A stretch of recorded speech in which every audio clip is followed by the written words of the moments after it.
شہر اور گردنواں میں بڑھتی ہوئی چوری اور ڈکیتی کی وارداتوں پر ڈی ایس پی سرکل موسیٰ خیل مہر محمد ریاض کی ہدایت پر ایس ایچ او تھانہ دادو خیل حسین مہدی عمران کی طرف سے دادو خیل کے اسٹیک ہولڈر کے ساتھ میٹنگ کا انعقاد کیا گیا، جس میں میٹنگ میں موجود شرکاء اور پولیس کی جانب سے وارداتوں کی روک تھام کے لیے مل کر لائحہ عمل مرتب کیا گیا۔ مزید جانتے ہیں تنویر عابد خان سے۔ جی تنویر عابد، بتائیے گا۔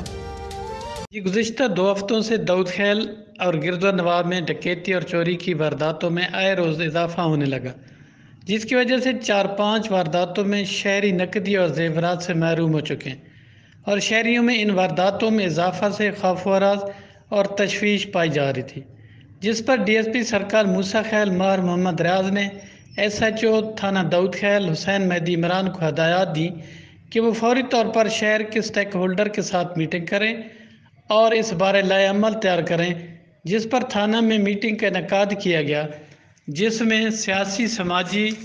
انجمن تاجران اور میڈیا کے نمائندگان نے شرکت کی۔ اس موقع پر سب انسپکٹر محمد قاسم نے میٹنگ کے شرکاء سے کہا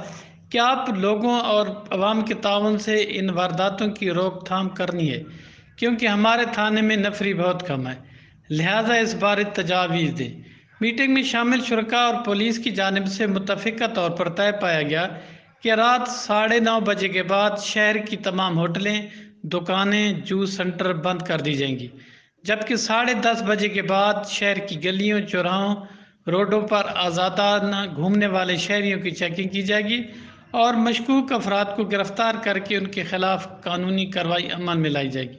جبکہ محلوں میں نوجوانوں سے رضاکارانہ طور پر ٹھیکری پیرا کا کام لیا جائے گا تاکہ سرگرم جرائم پیشہ گینگ کی نشاندہی ہو سکے اور ان کو جلد گرفتار کیا جا سکے۔ اس لائحہ عمل پر پولیس اور میٹنگ کے شرکاء نے متفقہ فیصلہ دیا اور پولیس و عوام کے تعاون سے جرائم کے خاتمے کا عہد کیا۔ جی